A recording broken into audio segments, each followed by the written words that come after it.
Hey everybody, this week we're going to be discussing writing with emergent bilingual students, and we're really going to be focusing on the Writing with a Purpose article and on analyzing student writing. And you're going to be completing a reading guide for me, which includes the writing analysis, and you're going to be submitting that to me this week. So this video is to go over some of the information in the Google Slides, and I'll try to keep myself pretty short, but if you have further questions, I'm more than happy to discuss them with you. So you'll be needing your guided notes, and I would say to go ahead and, well, here, let's get started and then I'll tell you how to go forward. Okay, so I also linked the reading guide right here. So on our reading guide, the first questions that I want you to consider before reading are thinking about how you feel about writing and how you use writing and how you have experienced writing instruction. So these are my three sort of pre-reading reflection questions, and if you could go ahead and write some notes about those before you do the reading, that'd be sweet. So we have one primary reading that I'm asking you to complete. It's 14 pages long, but it has many examples in it, so it doesn't take very long to read, and it's really I think beneficial. And then I have a video that I'd like you to check out as well. The supplemental resources that I have for you this week are a chapter by Pauline Gibbons. And this chapter is also really beneficial if you have an interest in writing instruction and the time to check it out. I would recommend, or you can use it as sort of as a resource because there are instructional strategies in there for helping students with different stages of the writing process. The translanguaging writing guide is from the New York State Initiative on Emergent Bilinguals. We've been using several of their resources throughout the semester, and they also have some really good recommendations in that guide. So those are resources for you to peruse, skim over, and use as you move forward in your career as a teacher. So so I wanted to take this video to talk a little bit about the WIDA focus on reading. And so you can either do the reading first and then watch this video, or you could watch the video first, however you prefer. Okay, so writing with a purpose. So the main idea behind the Writing with a Purpose article by WIDA is that as teachers, we need to help our students understand that we write in order to communicate ideas, and that they as students are not just writing, so that they can make a perfect sentence with a capital letter and a period and perfect spelling, but to communicate their experiences and ideas with us and with other people in their families or in the school or in the wider community. So as teachers, we also want to sort of keep that in mind. And as we're giving students feedback and helping them grow as writers, we want to focus on their ideas first, and then on, grammar and sentence structure and punctuation and all that stuff second. So in the article and in the Pauline Gibbons chapter on writing, they really focus on teaching writing through this lens of genre. And so that's why I'm asking you to reflect on, is this idea about genre similar to what you've learned before, or is it different in any way? And to tell me a little bit about how that might be different if so. So to kind of start out with, the WIDA folks ask us to think about 4 ways that we can really engage our emergent bilingual students in writing. First one, which I think would apply to any student, is helping students connect writing to their own lives so that it's meaningful for them. And that goes along with the second one. We want students to own their literacy. Students, again, I think we discussed this in content area literacy. Students are going to be more engaged, more interested in, working on their writing if they're doing something that's meaningful for them and authentic to them. Number 3, this one focusing on what students can do first and then giving them some feedback and things to work on is super important. Again, for any student, but especially for emergent bilingual students. We want to, focus in on their strengths and then give them specific feedback that's going to help them grow. And then the last one is building on student potential by helping them see, hey, how do other writers do this? So looking at mentor texts, and these mentor texts should include, for bilingual students, should include texts that use translanguaging, I would say. All right, so the text types that WIDA discusses, and there's many more different genres than this, and you can see some examples of a wider array of genres in the Gibbons chapter. But WIDA looks at 4, and they have developed can-do descriptors for these, what they call key uses of writing. And those are recount, explanation, argument, and discussion. In the piece that we read, in the article that we read for this week, they go into a narrative recount and describe what that looks like, and they go into an argument and they describe what that looks like. So to keep things kind of short here as best I can, we're going to focus a little bit more on the narrative recount. So the narrative recount, the text type and the features of that text type are outlined in detail on page 5 of this article. And some of the things that you would do with your students, you wouldn't necessarily present all of this to them, but if you were teaching students to write narrative recounts, you might read a variety of narrative recounts and then with your students figure out, okay, well, what is the purpose of these texts? And we can say, okay, well, all of these tell stories. And they might be fiction or nonfiction. Like if you're telling about your favorite memory or your best birthday or something like that, that would be nonfiction. And then you might work with your students to figure out, well, how are these texts structured? And in terms of a narrative recount, they usually have an orientation to the setting or what's going on. And then some type of a problem or complication, and then a resolution. And even in this recount that they have, the little one that they have that was called The Party, which was on page 6, if we go through this, we can also find the orientation, the complication, and the resolution as well in here. And this, is written by a child. It's not perfect by any means, but it's got those features, and it has some of the language features that would be related to a narrative recount as well. So they use past tense. They use some descriptive saying words here, like grumbled, whispered, mumbled. They use dialogue. So this child has several language features that are associated with narrative recounts.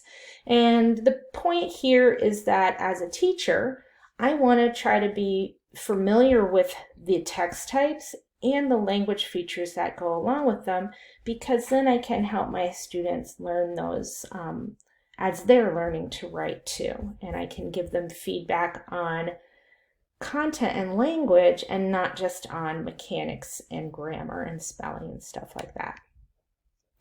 So in this article, and in much more depth in the chapter by Pauline Gibbons, they describe a method of teaching writing that is called the teaching and learning cycle.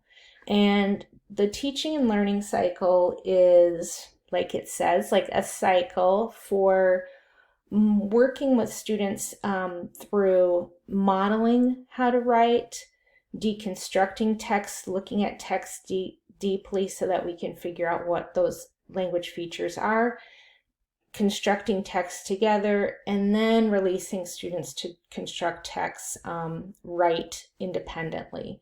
So if you look at this outside part, setting the context and building the field, which goes throughout the whole cycle, that relates to helping students build background about the topic and develop ideas. So in the example for narrative with Ms. Sorensen, which starts on page 4, one of the ways that she sets the context and helps the students build their knowledge of the field is she describes like that they did a gallery walk where they shared experiences that they had. And I guess they made, let's see here, I felt like they made like little posters of their experiences and did like a gallery walk where they shared those together. And then they read some example narratives and came up with a template that they could use to help them with their own writing. And then they wrote a text together, and then the students were ready to write on their own. And when you're doing that independent construction piece, you're still going to have all the scaffolding that you develop together in the joint construction. And those could be things like word walls, sentence frames, like a writing outline, a graphic organizer, things like that. And students can use them as they need to help them when they enter this independent construction phase of writing. So that's the teaching and learning cycle. And again, if you want to read more about it, that Gibbons chapter has a very thorough description of each of those stages, and she also has instructional strategies for each of those stages. Okay, so I wanted you all to watch the video because I think it's a good complement to some of the things that they're discussing in the text, and maybe will help you visualize it a little bit better. So go ahead and watch the video, and you're going to answer these questions on your reading guide to kind of compare and contrast what's described in the video and what is described in the text. On these 2 slides, I just have a list of ideas that we should keep in mind as teachers and some instructional strategies for teaching writing. And I won't go through all of these, but I do want to highlight a couple of things. First being the first one, connecting oral language to writing. Writing time doesn't always have to be quiet time. Sometimes we need to let students share their ideas verbally before they're writing, sometimes even during their writing. We could have students engage in writing with peers if they thrive that way. So especially for younger children, oral language is really tied into their writing production. So writing time doesn't always have to be silent times, but it can be sometimes. Just that's one point I wanted to note. And the other one is the home language as a scaffold. I really want to emphasize again that it's important to integrate bilingual texts and texts that use translanguaging in our mentor texts, and to allow and encourage students to, maybe draft ideas in their home language or integrate their home language into their texts in ways that professional authors do, so that they can still continue to see their bilingualism as a resource.